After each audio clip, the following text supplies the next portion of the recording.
안녕하세요. CD맨입니다. 소니의 GV1에 대해서 살펴보려고 하는데요. 브이로그용으로 나온 하이엔드 카메라입니다. 외형은 기존의 RX100과 거의 닮아 있는데 조금 뭔가 달라지긴 했어요. 그리고 같이 사용할 수 있는 블루투스 그립도 같이 소개를 한번 해보려고 합니다. 2100만 화소의 CMOS 이면 조사 1인치 센서가 사용됐고요. 광학 2700 줌, 그리고 밝기는 1.8에서 2.8까지 사용할 수 있는 카메라입니다. 그리고 광각은 24mm까지 가능하고요. 접사는 5cm까지 촬영이 가능한 카메라입니다. 크게 바뀐 부분을 보면 상단 부분에 마이크 부분이 조금 특이해졌는데요. 3개의 캡슐 지향형 마이크가 사용됐습니다. 동영상 촬영을 하다 보면 좀 더 숨을 잘 해야 되는 경우가 있는데 그에 맞게 마이크가 변경이 됐어요. 그리고 여기 보면 MI 단자, 멀티 인터페이스 단자에 이쪽에 윈드 스크린을 달 수가 있는데 저는 처음에 여기다가 뭔가 클립이 있어서 거는 건 줄 알았는데 그게 아니라 MI 단자에다가 이렇게 클립을 끼운 형태로 해서 윈드 스크린을 장착하는 형태더라고요. 이렇게 장착을 하면 위쪽 부분에 이제 바람 소리를 좀 막아서 소리가 이쪽으로 들어가게 되어 있습니다. 이제 꺼내 보면 얘가 그냥 털뭉치예요. 그냥 이렇게 여기가 그냥 털뭉치로 해서 이렇게 바람 소리를 막아주는 형태를 하고 있습니다. 상단 부분에는 사진 촬영하는 버튼이 있고요. 그 동상 촬영을 위한 버튼도 있습니다. 그리고 촬영 버튼은 동상 버튼으로 변경도 가능하고요. 그리고 또 달라진 부분을 보면 주변부를 좀 뿌옇게 하는 bokeh 효과를 주는 버튼이 하나가 생겼습니다. 이 버튼 눌러서 조금 흐리게도 보이게 할 수 있고 선명하게 보이게 할 수 있어요. 그리고 동영상 촬영을 할 때 혼자서 촬영하는 경우가 많을 텐데 그러면 화면을 그전에는 이제 틸트만 가능했는데 이제는 회전이 가능합니다. 이렇게 회전이 가능해서 만약에 전원 켰는데요. 앞쪽에서 제가 저를 보면서 촬영한다고 하면 이렇게 화면을 보면서 촬영할 수가 있겠죠. 이렇게 전원을 켰을 때 렌즈부가 튀어나온 부분은 이 정도 길이가 되고요. 그리고 망원을 하면 좀 더 길이가 짧아집니다. 광각으로 하면 이 정도 길이까지 되고요. 블루투스 그립을 사용할 수 있는데 이 안에 건전지가 3V짜리가 들어갑니다. 건전지가 들어간 타입 아니고 여기 들어가는데 넣고 사용할 수 있고 뭐 사진 촬영이나 동상 줌 같은 경우는 여기 손잡이를 이용해서 할 수가 있습니다. 이게 높이가 조절 안 되고 키가 낮긴 낮지만은 각도 조절이 가능하기 때문에 제가 원하는 곳에 놓고 간이 삼각대처럼 해서 촬영이 가능하고요. 만약 책상 같은 데 놓는다 치면 약간 밑에서 위로 바라보기 때문에 각도가 조금 애매해서 만약에 탁자에서 촬영한다면은 미니 삼각대 같은 높이가 조절되는 걸 많이 쓸 것 같긴 한데요. 근데 손으로 들고 다니면서 사용할 수 있다는 장점 때문에 이것도 쓸 수가 있을 것 같습니다. 야외에서 사진을 찍어 봤는데요. 사진은 꽤 잘 나왔습니다. 보면 인터넷에 올라온 사진들도 보시면은 사진은 꽤 잘 나온다는 걸 볼 수가 있고요. 근데 빛이 충분한 상태에서는 이 정도 센서를 가지고 있는 카메라라면 사진이 잘 나와야 된다고 생각합니다. 그리고 기존에 있던 RX100 시리즈도 사진이 워낙 잘 나기 때문에 그 부분을 그대로 개선했다고 볼 수가 있어요. 사진 촬영할 때도 bokeh 기능을 이용할 수 있는데요. bokeh 기능을 이용하면 무슨 소프트웨어적으로 조작을 해서 주변을 흐리게 만드는 그런 형태가 아니라 조리개를 완전히 풀었다가 조였다가 하면서 실제로 주변을 흐리게 만듭니다. 그래서 광각 효과를 이용하는 거기 때문에 좀 더 자연스럽게 주변을 뿌옇게 만들 수가 있어요. 그리고 RX100 같은 경우에는 포커스를 맞추는 부분도 워낙 빠릅니다. 정확하게 맞출 수 있고 아주 빠르게 맞출 수 있는데도 정확하기 때문에 이 기능과 bokeh 기능이 같이 합쳐져서 생각보다 빠르게 좀 아웃포커싱을 원한 효과를 쉽게 촬영할 수가 있었어요. 그리고 사진 촬영에 있어서 펑션에 보면은 소프트 스킨을 적용시킬 수 있는데요. 기본적으로 중 이 정도가 적용되어 있는데 끄면은 약간 뽀샤시한 효과가 좀 줄어드는데요. 소프트 스킨 효과를 켜면은 약간 뽀샤시한 효과가 나서 여성분들이 좀 좋아하는 사진, 그러니까 찍었을 때 좀 이뻐 보이게 나오는 사진을 선호한다면은 이 기능 켜놓고 사용하시면은 꽤 잘 나오는 걸 볼 수가 있습니다. 4K 30프레임의 고화질의 영상을 찍을 수 있는데요. 100메가bps를 지원하는 영상을 찍을 수가 있습니다. 그래서 메모리를 좀 좋은 걸 사용하시는 게 좋고요. 동상을 찍을 때 보면 찍으면 사진 모드이기 때문에 이렇게 넓게 꽉 차 있는데요. 위에 있는 버튼 눌러서 동상을 촬영하면 이렇게 딱 줄어드는 효과가 듭니다. 동영상 촬영할 때는 1.7배의 4K 영상을 찍을 수가 있는데요. 초고속 센서의 LSI를 이용해서 빠른 속도로 4K 영상에 필요한 픽셀 수의 1.7배를 응축해서 화질을 좀 더 높이는 기능이 추가되어 있습니다. 영상에서 복해도 줘보고 복해도 꺼보고 해봤는데요. 확실히 효과가 나더라고요. 그리고 좀 좋았던 점은 영상 촬영하고 있는 도중에도 복해를 켜거나 끄거나 바로 계속 할 수가 있었다는 점입니다. 그리고 또 괜찮았던 거는 복해를 주고 있는 도중에도 AF 속도가 워낙 빨라서 사람이 없다가 나타난다거나 이럴 때도 아주 선명하게 빠르게 찾아내더라고요. 야외에서 음성 녹음할 때 음질 테스트, 음질 테스트. 야외에서 말을 할 때 음성이 얼마나 잘 들어가는지 테스트하는 중입니다. 소리가 잘 들리는지 테스트하는 중이고, 원래 줌 마이크를 써서 하는 게 좋은데 지금 줌 마이크가 없는 상태로 기본 마이크를 이용해서 말을 하고 있습니다. GV-1은 외장 마이크를 두 개를 사용할 수 있는데요. 내장 마이크를 사용해도 좋긴 하지만은, 근데 아무래도 바람 소리는 막는 정도는 괜찮지만은 좀 거리가 좀 멀어진 상태에서는 소리가 그렇게 깨끗하게 수음이 안 되더라고요. 그래서 외장 마이크를 두 가지 타입을 사용할 수 있는데, 근데 제가 XLR K2M을 가지고 있어서 혹시나 호환되는가 해서 연결해 봤는데 호환이 안 된다고 나오더라고요. 그래서 지원한다고 하는 마이크를 사용하시는 게 좀 안전할 것 같습니다. 제가 걸어가면서 사용을 해봤는데요. 손떨림 보정을 어느 정도 해주긴 해줍니다. 그래서 손으로 들고 촬영할 때도 막 심하게 흔들지 않고 촬영한다면, 좀 천천히 걸어 촬영한다면 괜찮은 영상을 얻을 수가 있는데요. 그런데 손으로 들고 찍으면 손이 흔들리는 건 어쩔 수가 없어요. 그래서 짐벌을 사용해서 촬영하는 게 좋을 것 같습니다. 촬영 중일 때 줌을 조정을 해보면 아주 천천히 조작이 되는데요. 덕분에 촬영하고 있는 도중에 무슨 모터 소음이 유입이 된다거나 뭐 징징거린다는 소리 들어간다거나 그런 부분은 없습니다.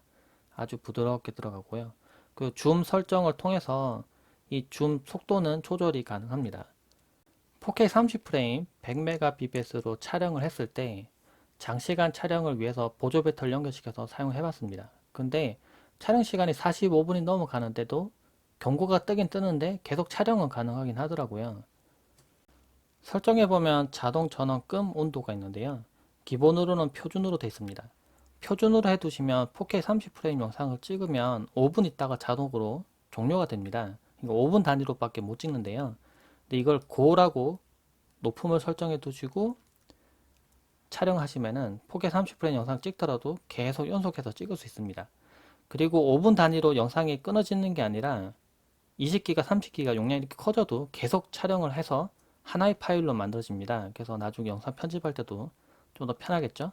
그래서 처음에 설정하실 때 영상을 자주 찍는다면 이 설정을 반드시 해 두시는 게 좋고요. 그런데 제가 실내에서 테스트했을 때 45분 이상 촬영이 가능하긴 했지만, 야외에서 햇볕 아래에서 아주 뜨거운 곳에서 촬영한다고 하면 본체 온도가 더 빨리 올라갈 거기 때문에 촬영 시간이 더 빨리 짧아질 수도 있습니다. 아주 오랜 시간, 장시간 동영상을 찍는다고 했을 때는 보조 배터리를 이용하시는 게 좋습니다. 보조 배터리 이용해서 충전하고 있는 도중에 촬영이 가능하기 때문에 이렇게 연결하시면은 사진도 동영상도 아주 길게 찍을 수가 있습니다. 제품의 오른쪽 하단에 보면 커스텀 버튼 2가 있는데요. 이걸 이용하면 제품 리뷰용 설정을 끄거나 켤 수가 있습니다. 이걸 켜두면은 삼각대에 올려놓고 촬영을 할 때 보통 이용할 수가 있는데요. 카메라 앞에서 말을 하다가 제품을 손을 뻗어서 보여주고 다시 내려놓고 말을 하고 이런 환경이 계속 반복된다면은, 그러니까 리뷰를 할 때 이런 식으로 하죠. 그럴 때 포커스가 아주 빠르게 맞고 다시 떨어지고 이런 작업을 할 때 이 설정을 이용할 수가 있습니다. 픽처 프로파일을 이용해서 다양한 색감을 이용할 수가 있는데요. HLG나 S로그 이런 설정들을 불러서 사용할 수 있습니다. 색상, WB, 이미지 처리 1, 이 부분 9-12죠. 여기 들어보면 픽처 프로파일이 있습니다. 들어서 보시면 기본적으로 꺼져 있는데요. 이 각 설정에 들어가 보면 이거는 무비에 맞춰 둔 거네요. 그리고 좀 내려서 보면은 색이 좀 바뀌는데요. 다양한 색 범위를 이용하기 위해서 S로그2도 이용할 수가 있고 S로그3도 이용할 수가 있습니다. 그 값도 변경할 수 있으니까 만약에 후보정을 통해서 영상미를 좀 더 올리고 싶은 분들은 이 부분을 이용해 볼 수가 있습니다. 전문용 카메라에 들어가는 이런 설정들이 이 작은 카메라에도 들어가 있습니다. 이 외 기능들을 보면 ND 필터도 내장하고 있어서 ND 필터도 켜서 좀 느리게 움직이는 장면을 만들 수가 있고요. 높은 프레임 속도 촬영을 통해서 슬로우 모션 촬영도 가능합니다. 960 프레임에 아주 빠르게 촬영을 해서 아주 느리게 지나가는 그런 영상들도 촬영할 수가 있습니다. 사용해 보면서 조금 아쉬웠던 점이 있는데, 보면 이게 회전 LCD가 들어갔기 때문에 이럴 때 좀 뭔가 조금 불편하더라고요. 보면 그전에는 카메라가 가운데 있었죠. 여기 있었으니까 여기를 기준으로 보고 촬영을 하면 되는데, 이제는 화면 이쪽에 있고 촬영부는 이쪽에 있으니까 꼭 스마트폰 카메라가 끝에 있는 것처럼 조금 맞출 때 기준점을 얘를 보고 맞춰야 되는데 얘를 보고 맞추면 어긋나는 경우가 있습니다. 보시면은 높은 곳에서 아래쪽을 촬영하거나 할 때 보면은 이게 분명히 카메라는 지금 가운데를 이렇게 또 수직으로 보고 있는데요. 이 화면은 이렇게 조금 안쪽으로 휩니다. 이 각도가 여기, 그러니까 이렇게 한 상태에서도 보면은 얘는 수평인데 얘는 약간 위로 올라가 있죠. 그치? 그래서 촬영할 때, 삼각대 놓고 촬영할 때 저 아래쪽을 놓고 이제 저는 촬영을 하거든요. 물건을 놓고 이렇게 촬영합니다. 하는데 책상을 약간 보니까 이렇게 삐뚤어져 있는 거예요. 분명히 카메라 똑바로 둔 것 같은데 얘가 삐뚤어진 거예요. 그래서 얘를 보고 맞추니까 카메라가 어긋나는 거예요. 그래서 내가 잘 촬영하고 있는 게 맞는 건가? 이렇게 좀 계속 맞추게 되더라고요. 그래서 어떨 때는 이걸 접어서 이렇게 두니까 맞긴 맞는데 이게 조금씩 이 각도가 틀어지기 때문에 이 부분을 조금 신경 써서 촬영을 하긴 해야 됩니다. 개인적으로는 이 부분이 조금 아쉬운데요. 좀 나중에 변경이 되면 좋겠어요. 여기 보면 충전 단자가 이 멀티 단자를 이용해서 충전할 수 있습니다. 이 제품은 별도로 충전기가 없고 이 단자를 통해서 뭐 보조 배터리나 아니면은 뭐 USB 충전기 연결해서 충전을 해야 되는데 이 커버가 이 처음 열 때도 좀 불편한데요. 약간 도어 형태로 살짝만 건드리면 이렇게 탁 열리는 형태면 좋겠는데 아니면 그냥 뺄 수 있거나 그런데 이게 좀 덜렁덜렁합니다. 그래서 이걸 너무 자주 열었다 닫았다 하는 경우도 좀 불편하기도 한데 나중에 떨어져 나가지 않을까 이런 좀 걱정도 좀 있고요.